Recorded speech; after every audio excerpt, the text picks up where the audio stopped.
Purushottampur NAC 9 number वार्डर canal पाख साहि रे street light सुविधा नथिबा प्रतिवाद रे दिव्यांग युव आईनजीवी संतोष कुमार पंडा एनएसी कार्यालय सम्मुख रे धारणा रे बसिथिले। तांका सह स्थानीय बासिंदा और किछि युवक मध्य एही आंदोलन रे शामिल होइथिले। अभियोग अनुसार गत 1 मास धरी से निज वार्ड रे स्ट्रीट लाइट लगाइबाकू एनएसी कर्तृपक्ष को बारंबार अनुरोध करि आसुथिले। एपरिकी गत 14 तारिख रे स्थानीय बासिंदा को स्वाक्षर सम्मिलित एक दाबीपत्र निर्वाही अधिकारी संगीता सेठी को प्रदान करा साइथिला, किंतु कोनोसी पदक्षेप न नियाजिबारु से धारणार आश्रय नैथिले। आंदोलनकारी माने अभियोग करथिले जे जनबसति और व्यस्तबहुल रास्ता को प्राथमिकता न नेई अनावश्यक स्थान रे स्ट्रीट लाइट स्थापन करा साउची। एहा सह स्ट्रीट लाइट दायित्व रे थिबा कर्मचारी विरोध रे मनमुखी कार्य और असत व्यवहार रे अभियोग मध्य अणा जाइथिला। एही आंदोलन को पुरुषोत्तमपुर वकील संघ, व्यवसायी संघ, बुद्धिजीवी और साधारण लोक समर्थन जणाइथिले। खबर पाई एनएसी निर्वाही अधिकारी संगीता सेठी धारणा स्थल रे पहुंची आंदोलनकारी को सह आलोचना करथिले। से 3 दिन मध्यरे आवश्यक स्थान रे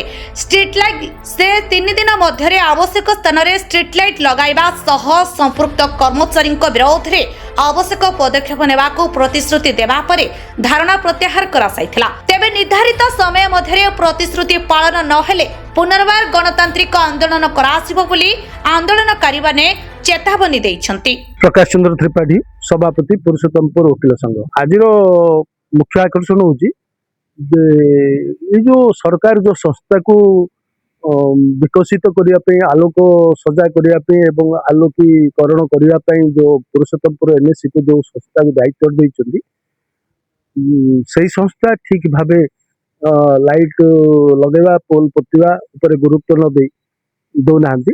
ताठारु बेसी परितापर विषय जो जगार जनबसति अच्छी से जगार इलेक्ट्रिक पोलटे ना, उपभोक्ता माने लाइट रो आलोकर गंध बासना भी पाई पार ना। जो जगह खाली पड़ती बिलमाल एवं केनाल हुड़ा सेठी आलोकीकरण सजा चलती। जो मनमुखी कार्य चली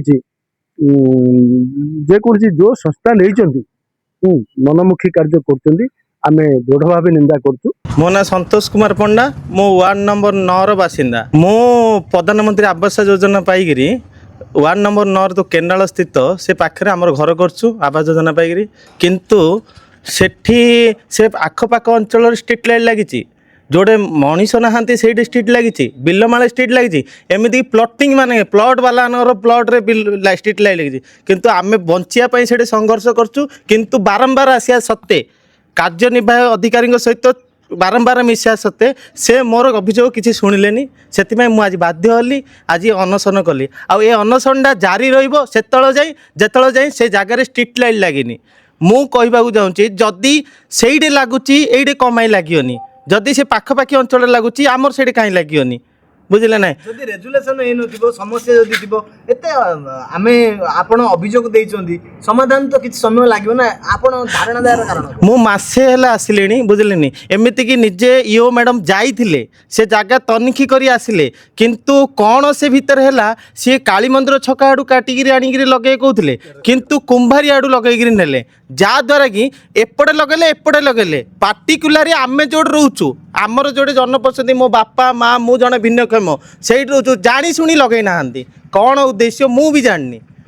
आज आज केमिन कोन प्रतिवाद करछता? शांतिपूर्ण प्रतिवाद जेतल जाय मोर काम न होईची सेडे स्ट्रीट लाइट न लागिची मु एडू उठिबिनी। कोडे बसछन एबे वर्तमान मु एनएसी कार्यालय आगे बसची हैला। मैडम बोले आसी मिसिली, किंतु मैडम सी मो ऊपर रागिगिरी गले। मु कहली मैडम आसंतु से जगह उपर जिबा, जदि सेडे लागिबा पई उचित ताले लगांतु, नल जे आपण कहि नै ए जगह लागियोनी गेले भी मु धीरे पळई थानी, किंतु सेठी जिबा पई भी को अधिकारी माने तैयार नहांती।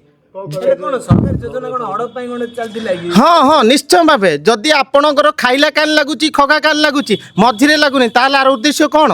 Purushottampur Amit Kumar Mahapatra report, Utkal mail TV.